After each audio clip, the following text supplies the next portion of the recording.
welcome to Live in the Hive. Yes, another week has passed and I'm here in my garden bar, the Hive, bringing you the latest theatre news and interviews from across Greater Manchester. If you're new to the show, I am Michelle Eagleton. I'm with you for the next 30 minutes. And if you love theatre, you're definitely in the right place. I'm here every Sunday at 8 o'clock, streaming on the I Love Manchester Facebook page and the Live in the Hive Facebook page. But what have we got for you tonight? Well, we've got some great guests as usual, and they're from these productions. Yes, coming up, we have got the wonderful Patrick Robinson. He'll be joining me very soon to talk about Cat on a Hot Tin Roof, which is winging its way to the Royal Exchange. And we've also got Jo Patmore now. She's going to be telling me about Ladies' Day, which is really going down a storm at the Octagon in Bolton right now.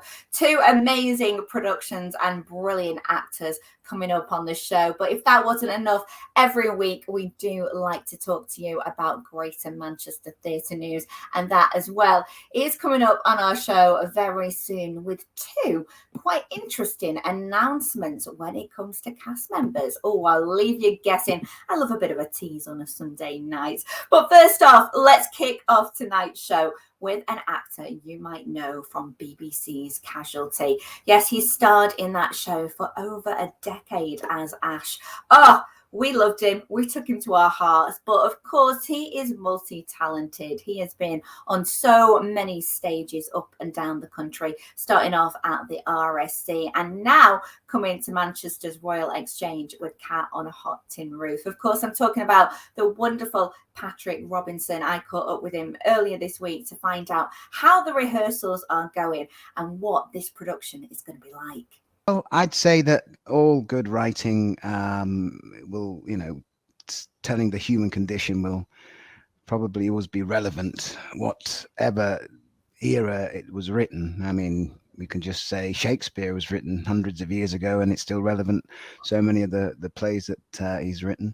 So, yeah, good writers, I believe their stories hold up, whatever era we're in. And the character that you're playing in this, I mean, Big Daddy. I love the name Big Daddy. He is quite a man, isn't he? He's quite cantankerous, Patrick. He is, but I'd like to think that, he's got a full background of life that gives you the reason why he is seen to be cantankerous. He's gone through a lot, and obviously he's got to where he's got to in life, and so he believes that the only reason he's got to where he's got to is because of his own belief and his own work ethic and so on. So he doesn't feel that he's had anyone really give him anything, if you know what I mean. He's had to fight for it and work hard for it, and his status is sort of it was self-achieved, as it were. So yeah, he feels very strongly about his status in the world. And what's it like in the rehearsal process? Because you're in the middle of rehearsals at the moment. Do you do a lot of work on that backstory and building that relationship with the rest of your family in this production? Oh yeah, absolutely. We all have our thread. We all have our journeys, how we've come to the place where you all, that the piece starts, where you see us. So the background has been filled in, and the I's have been dotted, T's have been crossed, and so on. So yeah, we're always finding out more and more things about each character and what the background and how they come to be. Basically, why is he saying that at that point? It's all of that, yeah. So we're forensically going through the whole piece. And of course, it's quite an interesting play to be bringing to the Royal Exchange, with it being in the round. This is your debut at the Royal Exchange. How are you finding it? Have you actually moved from the rehearsal room, I suppose, into blocking it on the stage yet? No, still in the rehearsal room. I've only seen one show here, and that was only recently. So it's all new, all very exciting. Yeah. What are you thinking then of the Royal Exchange? Because I myself think it's such a magnificent theatre to actually watch something in, to perform it. It must be, feeling like, God, I can't wait to get on that stage. Well, I my early days before I went to drama school, I was studying to be an architect. So for me, the building is incredible, and I'm still very interested in architecture and all the rest of it. So the Exchange building is beautiful as far as I'm concerned, and it's like the theatre's been sort of materialized, like from Star Trek, where they've just put this bubble within this beautiful old building, and it works a treat as far as I can see. So yeah, it's beautiful. Well, you talked about your early acting days. I mean, you started off in the stage in the RSC. Have you always thought, because, you know, a lot of us know you and love you from things like Casualty and The Bill and know you from Oh, Philly. And then a lot oh, of people thanks. forget that you have all this wealth on the stage. Is it good when you get the opportunity to return to it? Because I imagine your passion and your love started from there. Yeah, I always think it's the actor's discipline at doing stage. It's 8 shows a week. Every night is a different show, if you like, in terms of the performances. Yeah, it's a real, tricky discipline. And let's face it, when we're all doing Amdram or you're doing sort of drama group stuff when you're young, only now would you say that things are being done where people are filming themselves and stuff. But way back when, late 70s, early 80s, there wasn't that chance to have someone have a camcorder on you or anything like that. So everything was live. So one of the things that I remind people is that I'm not good at watching myself on screen. And I go, because I was there. And when I watch myself, I'm like, oh, I could have done that. All of those critical Yeah. things happen. So for me, the stage is the key to doing, if you like, the real acting work. But yeah, it takes its toll after a while. Doing a tour for 15 months is not ideal for me these days.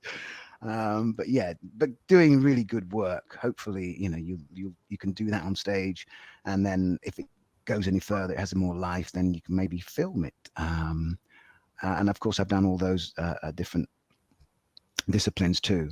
But yeah, the stage is the key. It's doing the act thing where you have the beginning, the middle, and the end, and you have to do that journey in one go. So Yeah. yeah, that's more preferable for me. You get one chance a night. It's kind of that live and that Mm. instant reaction that you get from the audience, which I must be just so breathtaking, really, when you get that. Yeah, it's quite exhilarating when it's done well, and when you're in the room on that night and the show was great and all the rest of it. Yeah, it's the instant feedback, and I think a lot of actors prefer that, just to get that kind of reaction.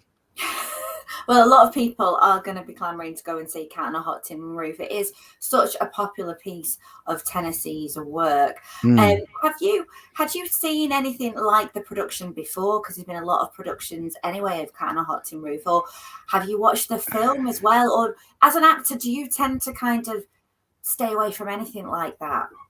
No, well, it depends on what the piece is, to be honest. Yeah, And for me, I've watched many films that obviously you think about the Hollywood greats, Elizabeth Taylor and Paul Newman. I watched that film not knowing it was Tennessee Williams having written it. I just watched a film and I thought it was brilliant. And I remember it when I first watched it when I was a youngster. So, and then obviously you go to drama school, start becoming more aware of writers and what pieces are really, gripping and all the rest of it. And you think, oh, that part will be good to play. But initially, I remember it, and it had such impact. And so when you realize what it is, Cat on a Hot Tin Roof, you go, oh, I know that piece.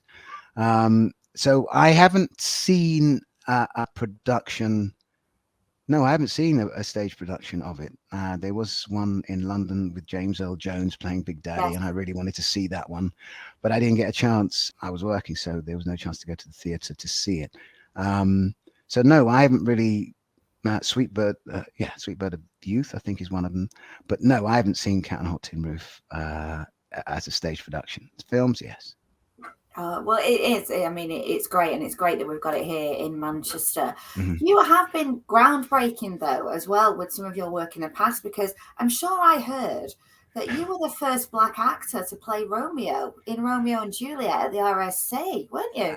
It was unofficially, officially true. Yes, that was Wow. in '87, and I was 23 at the RSC at the Barbican when they had the theatre spaces there, and I was the understudy.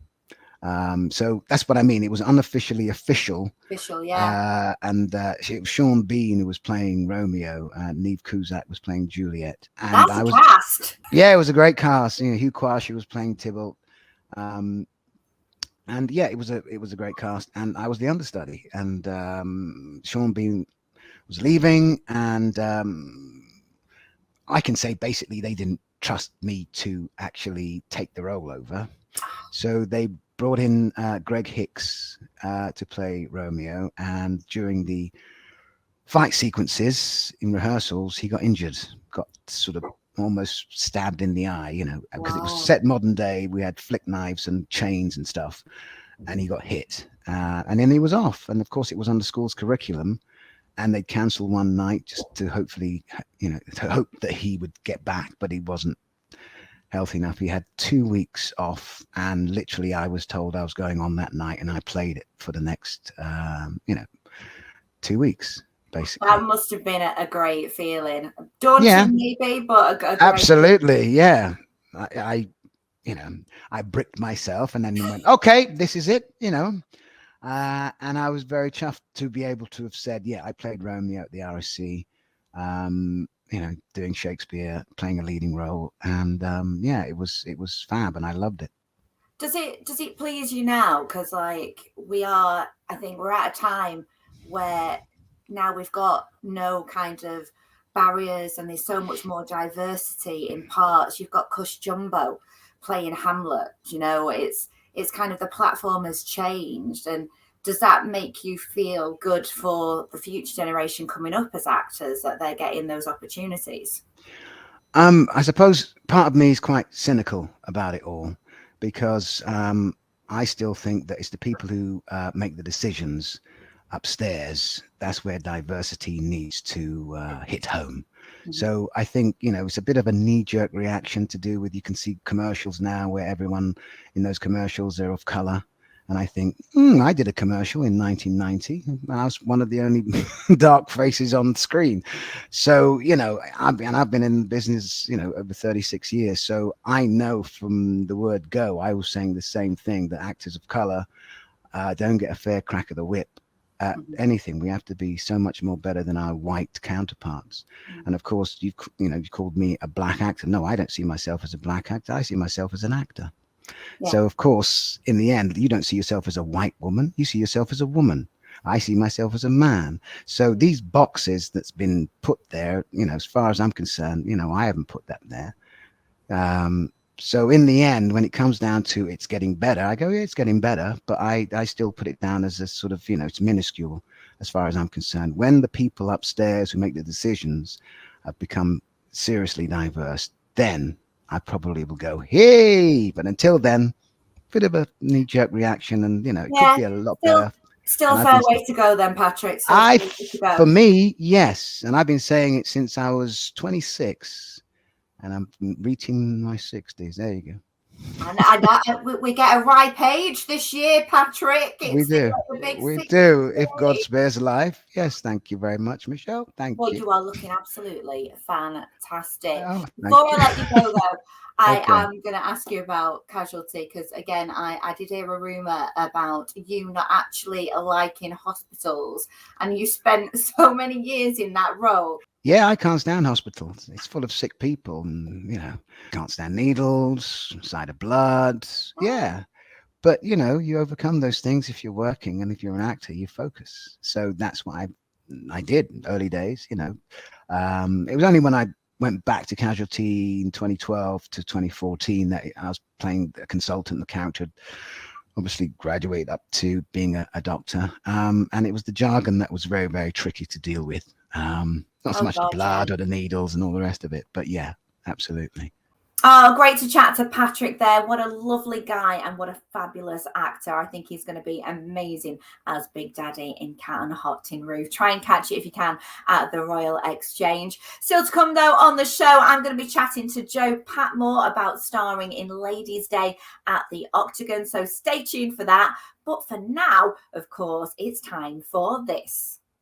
Greater Manchester Theatre news, and tonight we kick off with the sad news that Oldham Coliseum has confirmed it will be shutting its doors for good on the 31st of March. It comes after earlier this year the announcement of the Arts Council stopping their funding for the Coliseum. I think everybody hoped that a lifeline would be thrown to them, and unfortunately it hasn't. This is really upsetting for everybody in Oldham, in the theatre world, the people who work at the Oldham Coliseum who are going to be losing their jobs. This is a theatre that has been going for over a century and launched the careers of some of our best actors here in England. As you can see, though, they released a statement thanking everybody for their support. To our audiences, industry colleagues, partners, sponsors, funders, patrons, and friends, we cannot thank you enough for your support over more than a century of theatre. Well, we thank you, the Oldham Coliseum. And as I say, my heart goes out to each and every one of you. It really will be missed. Now, elsewhere in the theatre world, we've had a couple of cast announcements this week. First off, Tom Reed-Wilson has been named as Squidward in the SpongeBob musical, coming to Manchester's Opera House on the 16th to the 20th of May. You might recognise his face from E4's Celebs Go Dating. He played the receptionist in that very popular reality TV series. I never knew he could sing or dance, but apparently Tom started his career at theatre schools and has done a number of productions before we've seen him on Celebs Go Dating. I think it'll be very interesting to see him as this character, because that is what Squidward looks like in the popular Nickelodeon show. My 8-year-old boy absolutely loves it. So we're going to be getting ourselves down to the Opera House in May to see how that pans out. Something that's making a return, though, and a very welcome one at that, is everybody's talking about Jamie. Yes, it's touring the UK. It's coming on the 7th to the 17th to the Lowry in Salford, and John Partridge has been named as Loco Chanel / Hugo. He is going to be brilliant in this role. He's already starred in a number of West End shows, from Cats, A Chorus Line, and La Cage aux Folles. And of course, you might remember him from EastEnders, a very talented man. He's joining Shobna Gulati, who is back in the cast of Everyone's Talking About Jamie. And of course, she was in the film version as well. Would you fancy another guest? Of course you do. Well, Jo Patmore joined me earlier this week. She told me all about her role as Linda in Ladies' Day. It's going down a storm with reviewers and audiences alike at the Octagon in Bolton. So, of course, I had to get the lowdown and also find out if she's had a flutter at the races as well. Ladies' Day is a play that is centered around female friendship. It's about 4 women of all different ages who work at a fish factory in Hull in 2005, and they decide to head to the races to celebrate the oldest member of the group, Pearl's, retirement. Or she insists she's not retiring but leaving work. And when they go to the races, lots of humor, hilarity unfolds, secrets get revealed, and they meet a few different characters along the way that are played by our wonderful actor Gareth Cassidy. He plays all the men in the play, so they all have their own little adventure. Oh, I love it. And I do love, I mean, bless him, Gareth, doing all those roles and stuff. But I do like the fact that it's predominantly an all-woman cast, and it sounds like some really great characters that are in there as well, all different kind of dimensions to them. They all have their own sort of unique personality. You've got Shelley, played by Annie Kirkman, who is this fiery, confident, quite boisterous character, hasn't really got a filter, says what she thinks, and does what she wants to do. And she's just great fun to watch throughout the show. And Pearl is played by Kate Wood. She's the oldest of the group, the sort of matriarch, and she's got her own little secrets that she's hiding. Everybody thinks, Pearl's kind of the one that's all sorted out and got things how they should be. And then maybe throughout the play, you find out things aren't always as they seem. And then we have Jan, played by Tanya Loretta D. She's a mother, a very devoted mother. Her daughter's about to leave to go to university. She's struggling with a little bit of preemptive empty nest syndrome. And she's just a little bit uptight at times, maybe, and learns to let loose a bit more in this. So yeah, she's great too. And of course, your character, Linda. Yes, so I play Linda. She is the youngest of the group. She's quite naive, impressionable. She sort of follows the other girls around a bit, and she is a big fan, the biggest fan in the world of Tony Christie. So her number one dream is to find him at the races. So who knows what happens. Oh, I absolutely love it. Do we get a bit of the way to Amarillo then, I'm thinking, with Tony Christie? We might get a little bit of Amarillo. Yeah, it might appear a couple of times. You might see a little bit dancing, a little bit of singing along. Yeah. Well, it's great because you must see the joy on the people's faces when they're watching this show, because this production's in the round, isn't it? They've kind of like the configuration at the Octagon is brilliant. Every time you go, yeah, it's like you kind of get a different take on stuff. So is that great for you as an actress to be able to see that? Yeah, you know, I do think working in the round is a really lovely thing. I think you feel really sort of surrounded and supported in a nice way, not in a sort of terrifying way, of the audience. And I think sometimes it helps you to feel even more in the action, and for the audience too, to feel closer, to feel a part of it. And it allows us as well as actors to not be limited by the audience or all on one side. You can instead move in a way that's possibly feels even more naturalistic and even more real, because there's people that can see you everywhere. And if you come to see the show more than once, you'll see something different if you sit somewhere new. And and you can always find different people in the audience will get to see little different surprises or little different moments from each character, which I think is a lovely thing you get in the round. And of course, we get to see all their lovely reactions. So that's great too. I'm a big fan of In the Round myself, but I suppose as well, you know, not only is it kind of nice to see the faces, but again, you know, as actresses, you always kind of want to be challenged too. And in the rehearsal room, I imagine that is the challenge, isn't it? Do you mark out kind of the staging area? Is that how it works?